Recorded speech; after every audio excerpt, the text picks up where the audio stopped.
एक बार एक गांव में दो किसान थे और दोनों किसान बहुत गरीब थे।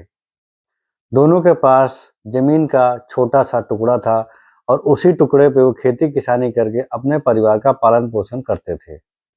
एक दिन अचानक से दोनों किसानों की एक ही समय पर मृत्यु हो गई और जब यमराज उनकी आत्मा को भगवान के पास ले गए तो भगवान ने कहा कि अब बताइए आप लोगों को कौन सा जन्म चाहिए, आपको कैसा जन्म दिया जाए। अगर इस जन्म में कोई कमी रह गई हो तो मैं आपको इससे अच्छा जीवन दे सकता हूँ। उसमें से एक किसान गुस्से से कहता है कि भगवान, जीवन की बात कर रहे हैं आप? आपने जो जीवन दिया था वो एकदम बेकार जीवन था, वो कोई जीवन था? ना तो मेरे पास खाने को ढंग से भोजन था, ना मेरे परिवार के पास पहनने के लिए ढंग के कपड़े थे।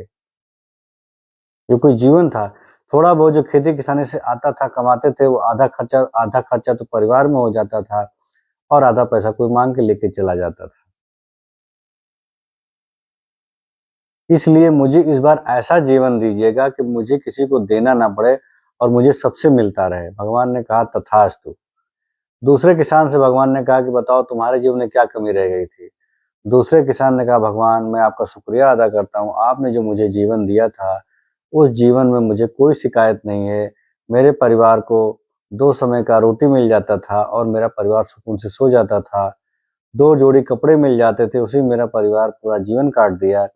मुझे परमेश्वर भगवान आपसे कोई शिकायत नहीं है, बस एक कमी रह गई है जो मैं चाहता हूँ, क्योंकि जब भी मेरे दरवाजे पे कोई भिखारी आता था या मुझसे कोई धन की अपेक्षा करने आता था तो मैं उसकी मदद नहीं कर पाता था। तो ये एक कमी रह गई भगवान, मैं चाहता हूँ कि अगर मुझे कोई दूसरा जन्म दिया जाए तो मुझे ऐसा जन्म दिया जाए कि मैं किसी के लिए कुछ मदद कर पाऊँ, किसी की आर्थिक सहायता कर पाऊँ, किसी गरीब को भोजन करा पाऊँ। भगवान ने कहा तथास्तु। भगवान ने दोनों किसानों को तथास्तु कह के फिर से उसी गांव में एक ही समय पे पैदा कर दिया। और उन दोनों किसानों में जिस किसान ने ये कहा था कि मुझे किसी को देना ना पड़े, मुझे हर तरफ से पैसे की बारिश हो, हर तरफ से लोग मुझसे दें, उस किसान को भगवान ने उस गांव का सबसे गरीब भिखारी बना दिया। लोग चारों दिशाओं से आते थे और उसको थोड़ा बहुत भीख दे के चले जाते थे। और जो दूसरा किसान था जिसने भगवान से कहा था कि मेरे मेरी मुझे ऐसा जन्म दीजिए कि मैं लोगों की मदद कर पाऊँ, उस किसान को भगवान ने उस गाँव का सबसे धनी सेठ बना दिया। दोस्तों, कहानी का सारांश तो आप समझ ही गए होंगे। पहली बात तो ये कि भगवान ने जो आपको दिया है उसके लिए भगवान का शुक्रिया अदा करिए और भगवान जो आपको नहीं दिए उसके लिए भगवान से कभी भी अवहेलना मत करिए, भगवान का कभी अनादर मत करिए। और दूसरी चीज़, अगर आप भगवान से कभी भी प्रार्थना करें, कभी भी दुआ करें, तो भगवान से हमेशा ये कहें भगवान मेरा हाथ ऐसे रखना, मेरा हाथ ऐसे मत रखना।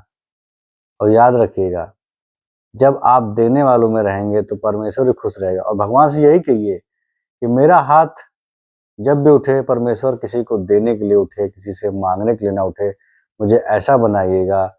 और मेरी गिनती ऐसे लोगों में हो जो दान देते हों, पुण्य करते हों। मेरी गिनती ऐसे लोगों में मत करिएगा कि जो हमेशा मांगते रहते हों। मुझे ऐसा जीवन नहीं चाहिए, मुझे ऐसा जीवन चाहिए जिसमें मैं किसी के लिए मदद कर सकूं, किसी के लिए कुछ कर सकूं। ऐसा जीवन भगवान से मांगिएगा, भगवान से जब भी दुआ करिएगा। जय हिंद दोस्तों।